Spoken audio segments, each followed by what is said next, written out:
ubicar en la Teoría. teoría. Y otra cosa es el tofu, ¿no? Entonces entiendan que, como ustedes pueden ver ahí, el tofu se ve en la etapa 1. Es decir, tú tienes este asunto de los cristales de ácido úrico que empiezan a generar inflamación en las articulaciones, ¿vale? Y eso va empeorando con los años, pero tienes muchas crisis de gota aguda, ¿no? Y probablemente por mucho tiempo, si te hacen una biopsia de esa sinovial, pueden que encuentren los cristales, pero no precisamente los tofos. Los tofos son manifestación de la etapa última y ya es una respuesta con granulomas a los acúmulos de cristales de ácido úrico.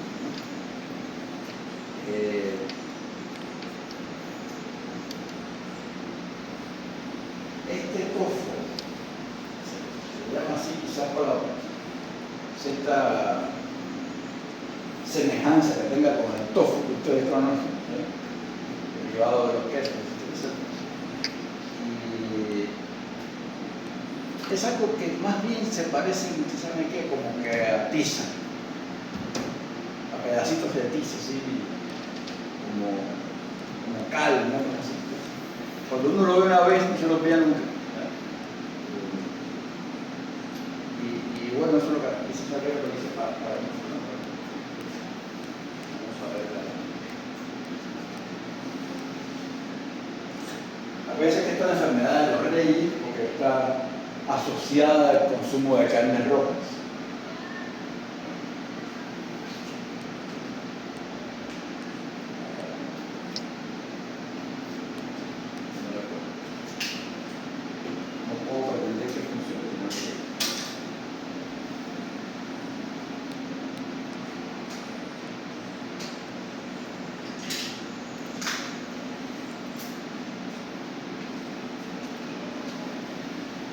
Y bueno, esa es la, miren, puede haber otras articulaciones, pero esa es la articulación clásica. Entonces, ¿qué síntomas ustedes creen que hay allí? Todos de inflamación. ¿Vale? Los clásicos, ¿no? Dolor, rubor, tumor, potencia funcional, etc. Y calor, ¿no? Entonces, son los síntomas. Ok.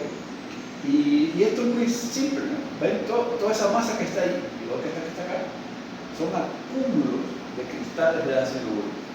Y eso está rodeado por una reacción granulomatosa.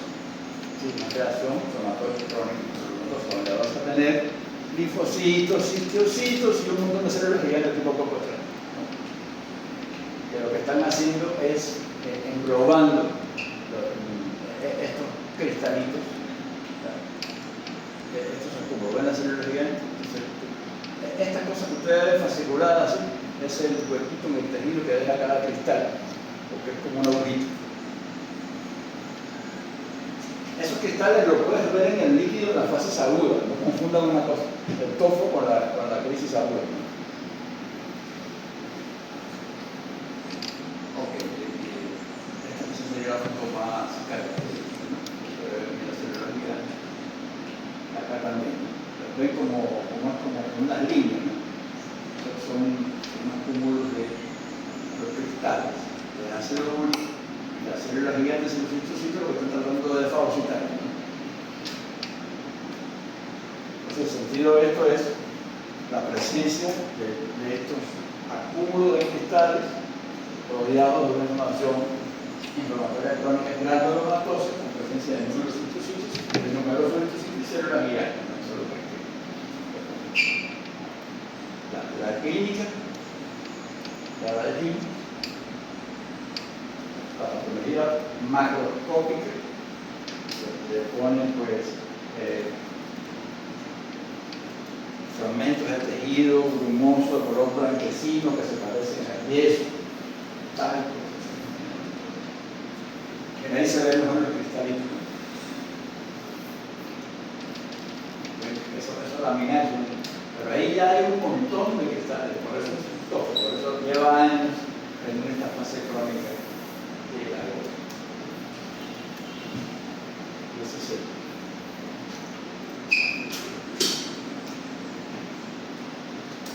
cofocotoso.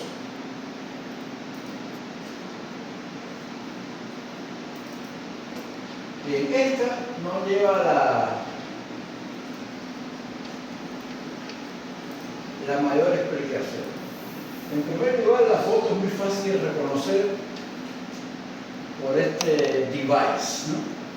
Que no es más que un intento ahí de reestructurar el puesto. Parece una nave espacial, pero no es. Entonces, no hay que hablar del device en el examen, ¿no? Precisamente sirve para reconocer la foto. Ustedes lo que han dado de eso, lesiones blanquecinas que se parecen al queso porque son necrosis. Acuérdense que ese concepto de parecerse al queso es macroscópico, ¿no? Entonces, esto es hueso, son vértebras y tiene lesiones de color blanquecino, friable, se parecen al queso. Y bueno, imagínense ustedes, si esto está en la columna, pues imagínense los síntomas, ¿no? Entonces, acuérdense del famoso mal de Koch. Se lo explicaron en microbiología. ¿Y qué vamos a ver en micro, por Dios? Granulomas tuberculosos. Eso yo creo que ustedes se lo saben, ¿no? Pero yo por eso no se lo voy a decir porque nunca se lo saben completo. Y acuérdense que acabamos de ver granulomas en el estómago. Entonces, no piensen que los granulomas solo se ven en la tuberculosis, no es así. Entonces, el granuloma que tiene necrosis gaseosa es el de la tuberculosis. La mayoría de los otros no. No crean que todos los granulomas tienen necrosis gaseosa. Pero este, cuando uno lo va a describir, es la típica. Hay que poner en orden, por favor. Es un centro de necrosis gaseosa rodeado por histocitos epitelioides. No pongan células epitelioides, ni histocitos epiteliales, ni parásitos. Son histocitos epitelioides. Junto con los histocitos hay células gigantes tipo cocostraño y tipo lano. Y además eso está rodeado por una corona de linfocitos y por fuera hay fibroblastos y fibrosis. Hay que ponerlo así. Si no lo pones así, no tienes el máximo tumo.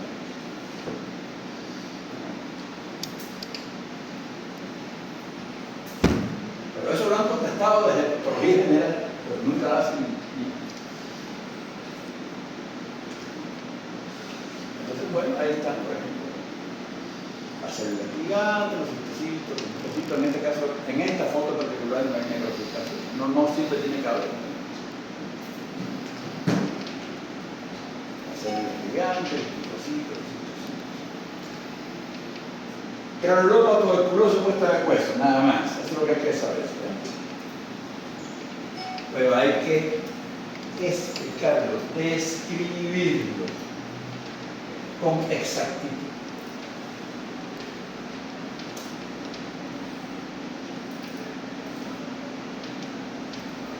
En el que viene es el osteosarcoma. Ahora pregunto, concepto de osteosarcoma. Ya que están patrocinando patología. Concepto de osteosarcoma. ¿Nadie se da? Lesión cancerosa en el hueso. Lesión cancerígena del hueso. Lesión cancerosa Del hueso. y los mielomas que estudiamos la semana pasada. No, también no son cancerosas. Y el sarcoma de Ewing no es un. ¿Qué les dije hace un rato? Cuidado con las definiciones. Porque tumores malignos primarios del hueso, hay varios.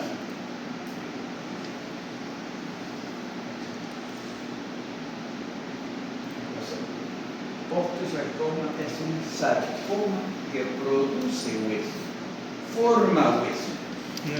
Y por eso existe el osteosarcoma de tejidos blandos, captaron, que ni siquiera es de hueso. Si un sarcoma de tejido blando que produce hueso es un osteosarcoma de patela.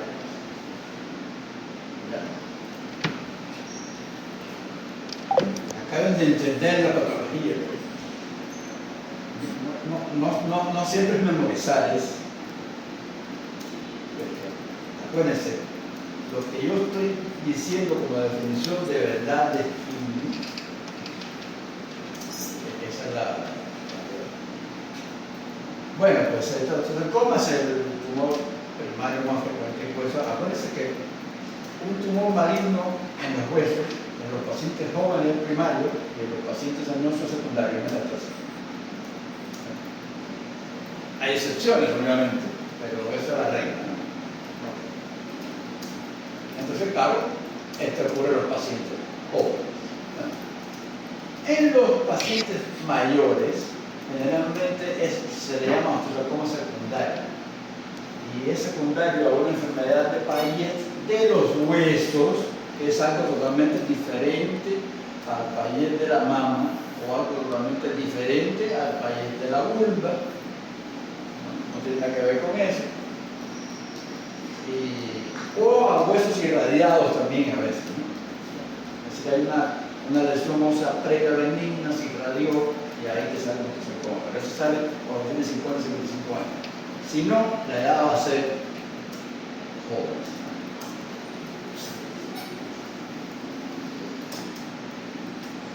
Alta localización. Y bueno, aquí están las soluciones moleculares. ¿Sí? Y aquí está la unidad de concepto. Es sarcoma, ¿verdad? Son células mesenquimales malignas. Células mesenquimales malignas. Pero hay producción de osteoide. El osteoide es como hueso todavía no mineralizado. Y tiene que ser una producción directa de las células tumorales, porque tú puedes tener, por ejemplo, un tumor con osificación endocondral, como crecemos, ¿no? Crecemos a través de la osificación endocondral.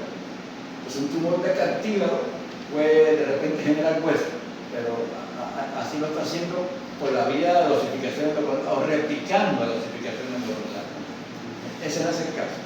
Este es las células mesenquimales malignas directamente producen osteoide. Bueno, pudiera estar incluso ya mineralizado, a veces lo está, pero generalmente lo identificas sin estar mineralizado. Pero el osteoide es eso, el hueso que todavía no tiene caso.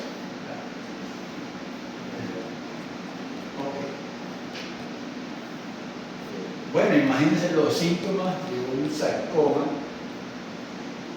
que lo tiene en el fémur, en la tibia, entonces dolor, aumento de volumen, por ahí que fractura patológica y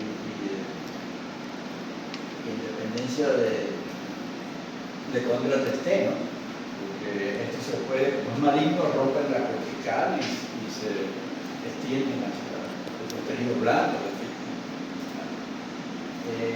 hoy por hoy, porque antes tener un osteosarcoma era pues amputación,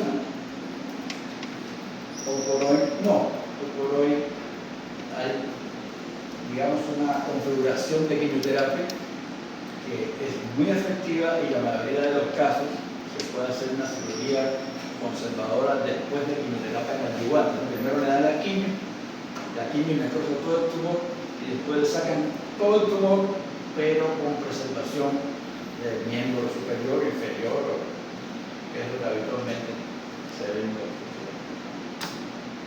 Entonces ahí tienen uno, su macro, su placa de esta pieza, ¿no? Del paciente, es decir, la radiología de la pieza misma. Y la idea es que vean cómo primero fíjense cómo destruye el hueso, ¿no? Y rompe la cortical y se extiende a tejidos blandos. Con esa imagen radiada característica que le van a explicar en el pelo radiólogo. Por eso se pone la pieza, porque vean.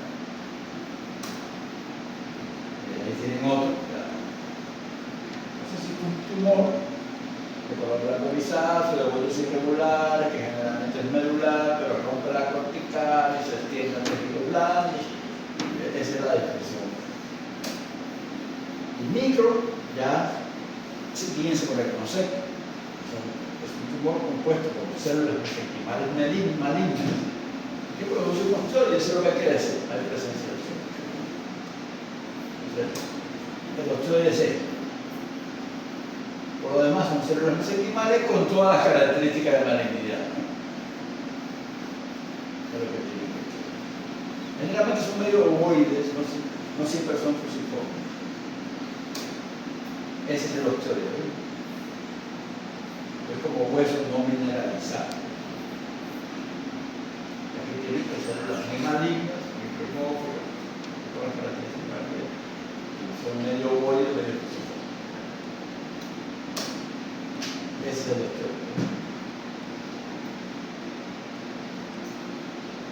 Esta es una célula.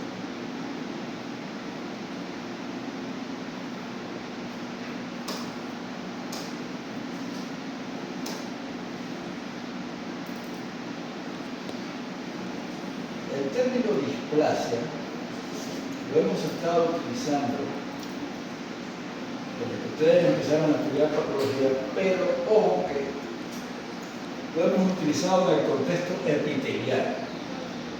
Tenemos la displasia que se ve en las lesiones interpiteliares como el uterino, tenemos la displasia que se ve en la metaplasia intestinal del estómago. Es decir, siempre estamos hablando de displasia, pero en el contexto de displasia epitelial. Aquí estamos hablando de una displasia estructural, no es una displasia citológica, y además no tiene que ver con los epitelios. Y aquí lo que el término displasia se utiliza más bien para darle la connotación de que esta formación de hueso no viene de cómo se forma el hueso, ¿verdad? Por osificación endocondral o como hace el osteoide de la célula tumoral, sino que hay una suerte de metaplasia del estroma fibroso. Entonces, esto es una lesión benigna que tiene estroma fibroso, que tiene hueso, y el hueso aparece que se forma directamente por metaplasia del estroma celular, que es benigno, ¿verdad? Y por lo tanto no se le ven los osteoblastos, ¿no? Porque tú generalmente para producir hueso tienes osteoblastos, pero acá no hay osteoblastos produciendo hueso, entonces se forman directamente de este estroma que es benigno, y eso te genera una lesión que está ocupando, reemplazando al hueso normal, ¿no? Entonces fíjense, ese es el concepto: lesión fibrosa benigna, en el fondo es una suerte de metaplasia ósea del mismo estroma fibroso. Ya. Ahora, eso tiene diferentes variedades, ¿no? La cosa más importante de recordar es que esto puede ser monostópico, entiéndase única, que es mucho más frecuente, o poliostótica, que son varias lesiones, y la poliostótica algunas veces puede estar relacionada con síndrome.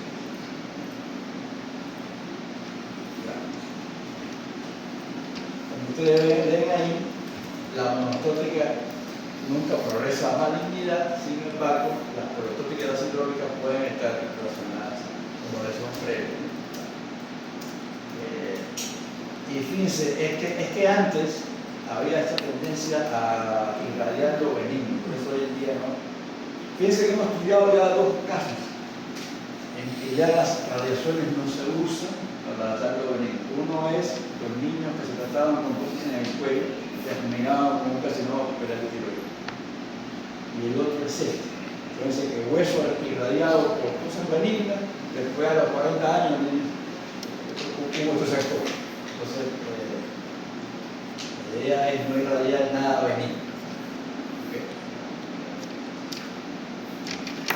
Bueno, fíjense, es una lesión fibrosa benigna. Tiene un estroma fibroso sin atipia y tienen espículas óseas, ¿no? Si lo miramos más de cerca, ven que las espículas óseas no tienen osteoblastos, lo que quiere decir que resultan de la metaplasia de este estroma fibroso. Y esa es la idea. ¿Ya? Esa es la idea.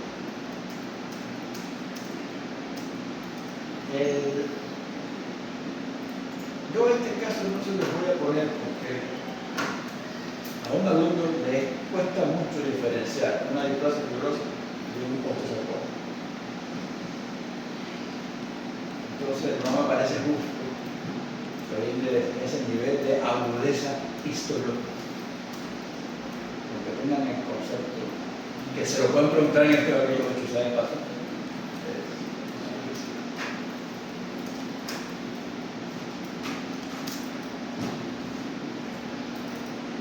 Ahora viene otra estrella de los tumores óseos, porque es muy frecuente. Dice, el tumor de células picantes. Pero en el hueso, esto tienen que interpretar como que las células gigantes son similares a los osteoclastos. Entonces, esto también se llama osteoblastoma. Fíjense, es uno de los tumores a recordar que predominan las mujeres. Porque fuera de los ginecológicos, la mayoría de tumores predominan en los hombres. Pero hoy hemos visto dos que predominan en las mujeres, este y los meningiomas. Los meningiomas también predominan en las mujeres, porque muchos de los meningiomas tienen receptores, es decir, expresan receptores de progesterona. Entonces el prototipo de paciente es un poco, es decir, es la mujer y es un poco más vieja que la del sarcoma, por ejemplo, ¿no? La del osteosarcoma. Aquellos son 10-20, este es 20-30. Y la 75. Y mire, pueden verse en cualquier lugar, pero los exámenes siempre están alrededor de la rodilla. Así que es fémur distal o tibia proximal. Alrededor de la rodilla. Los exámenes siempre están alrededor de la rodilla. Y hay que reconocer que la mayoría de la práctica también, ¿no? Pero claro, se puede ver aquí. Entonces, en un examen es una mujer con un tumor más o menos cercano a la rodilla y que tiene esa edad. No le van a poner el caso a ti.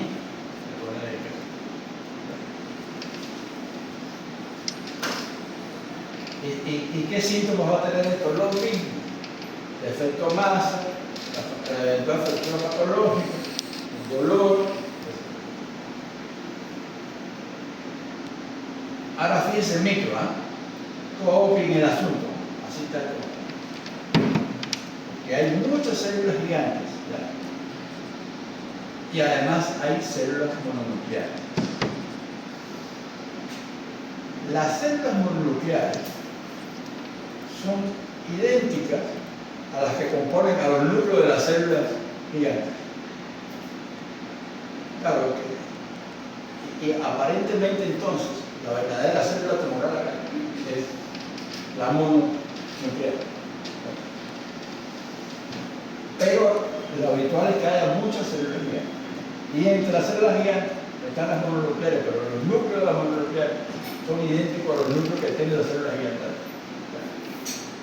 Entonces, esa es la cosa. ¿Y cómo se ven las mononucleares? Bueno, se ven redondas, ovales. Y fíjense que aquí no hay atípico. Y aquí hay un comentario que hay que hacer. Los tumores de células gigantes, hay quien se ha hablado de que si los grados citológicos, que si se malignizan, estos son benignos. En casi todos, por no decir todos. Lo que pasa es que recurren. Pero recurren porque es muy difícil sacarlo completo. Entonces, lo que hacen los traumatólogos es como que lo liberan y sacan todo lo que pueden, pero siempre se queda algo y se recurre. Con mucha frecuencia. Pero la recurrencia es más bien la expresión de enfermedad residual que prosperó, que es persistente y volvió a crecer. Y no es una evidencia lógica. Porque además no. Y por eso dice que los grados no son útiles, ¿no? Y que la alta recurrencia no está asociada a malignidad, sino a persistencia. Es muy difícil. Ahora, estos tumores suelen ser muy hemorrágicos. Ustedes ven ahí, son también tumores neurales, son hemorrágicos. puede ser medio quístico. Y bueno, aquí está la foto, ¿no? Un modelo foto. Pero acá se ve, ¿eh? Ven como hay un montón de células gigantes. Un montón de células gigantes. Y entre las células gigantes, otro montón de células que no son gigantes, son uninucleares. Pero si uno las ve más cerca, vamos a poner así, creo que ahí se ve. Si uno las ve más cerca, los núcleos de las celulitas de afuera son iguales que estos núcleos que están dentro de las células gigantes. Y no hay aquí, lo que sí hay es hemorragia, ¿no? Porque ya lo vemos más, ¿no? Entonces, ese es una célula gigante. ¿Cómo podríamos usar la macro? Gracias.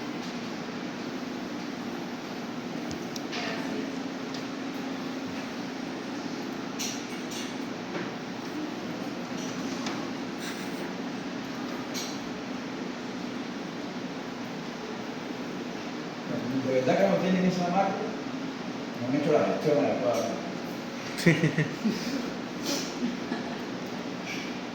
No han ido a la fe.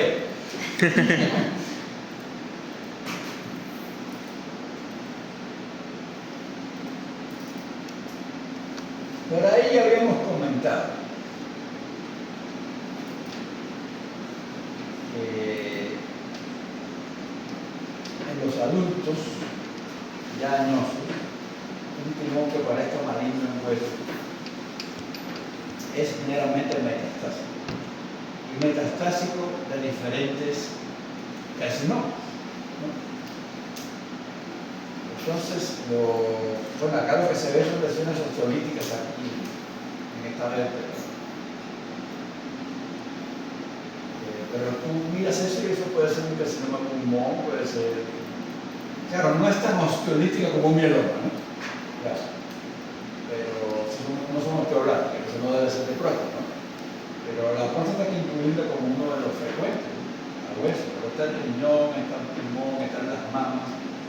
Y el pulmón, el riñón y la mama, los problemas que son órganos relativamente grandes, donde se puede esconder un primario sin dar síntomas. Si tú tienes un tumor en la mama, si es una mujer con una mama grande y no se ha hecho su mamografía anual y no sé qué, entonces de repente una mama grande tiene 2-3 centímetros y la mujer no se va a notar, y probablemente no le voy a dar. Y eso es suficiente para dar metástasis por la vena, si es invasivo. Lo mismo aplica a un tumor que está en el suelo de un riñón. Mientras no llegue al sistema calicial, probablemente no te genere hematuria. Mientras no crezca lo suficiente, no va a producir la triada famosa de dolor y masa y hematuria. Eso es cuando está avanzado. Entonces puede tener 2, 3, 4 centímetros, ya metastizó otras partes y todavía no tiene síntomas renales. Y el pulmón también, si está en el bronquio vas a toser y vas a tener hemoptisis. Pero si está metido para adentro del parénquima, de repente no toca ningún bronquio. Y hasta que no empieces a tener neumonías a repetición, nadie se da cuenta que tienes un cáncer. Ya le doy tiempo a metatizar. Entonces, les digo esto porque esas son más o menos las cosas que uno tiene que buscar, ¿no?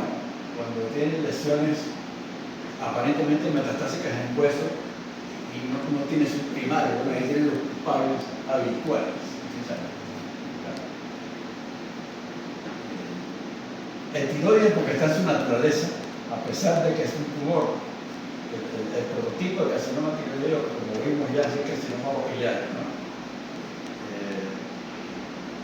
Es un tumor relativamente indolente, que la gente dura muchos años, que la supervivencia de los 10 años es el 5%, pero le gusta metastasizar a hueso. Sigue siendo controlable, pero bueno, entonces tiene en esta columna unas lesiones blanquecinas, tumorales múltiples, ¿no? Que se ven ahí con bordes irregulares. Y esta no se confunde con la tuberculosis, porque la tuberculosis es la que tiene la férula esta que parece una sacado de la guerra de las galaxias. Ya se acuerdan de la foto de la tuberculosis, pero ya se les olvidó.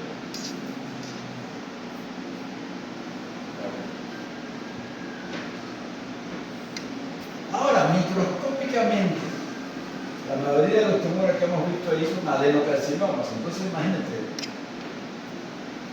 lo que uno podría decir es que hay un reemplazo del tejido óseo por un adenocarcinoma, que quiere decir que forma glándulas, ¿no? Y que tiene las células epiteliales que forman glándulas con características de malignidad. No nos vamos a poner ahora a ver los detalles de cómo se vería el de mama con el tiroides después de eso es mucho para una zona de la hora. Así que es lo que se ve ahí. Hay un tumor que está reemplazando el hueso, otro hueso, que está reemplazando el hueso, y en el tumor se ve como haciendo una glandulita. Eso es un adenocarcinoma. Puede ser de mama, puede ser de ningún.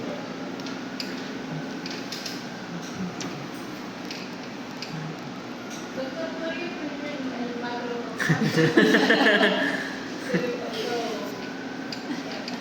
Gracias. Está bien, es válido porque el sentido del curso, señores, no es que aprendan a hacer diagnósticos microscópicos. Eso no hay ningún médico que no sepa todo lo que sepa hacer. No es como radiología, que los médicos saben radiología. Como cirujano abdominal le preguntas resonancia del abdomen, saben igual que el radiólogo. Y así el del torácico igual. Pero le preguntas patología, no sabe. De repente teóricamente te puede decir, pero dirás lámina o vídeo. No, fíjate. Entonces, la idea no es que sepan diagnosticar. La idea es que comprendan qué es la enfermedad. Entonces, claro, tienen diferentes modalidades de evaluación para lograr eso. Esta que es el tipo Rapitrans, el teórico que es el tipo Choice, el seminario que es maestría de la cosa y de cómo. Es decir, se le entra por diferentes vías, pero la idea es comprender qué es una enfermedad. O sea, aquí lo que está diciendo es que te acuerdes que es una adenocarcinoma reemplazando el hueso, porque es una adenocarcinoma. Tienes que mencionar la malignidad, tienes que mencionar que es una epitelial, que forman glándulas.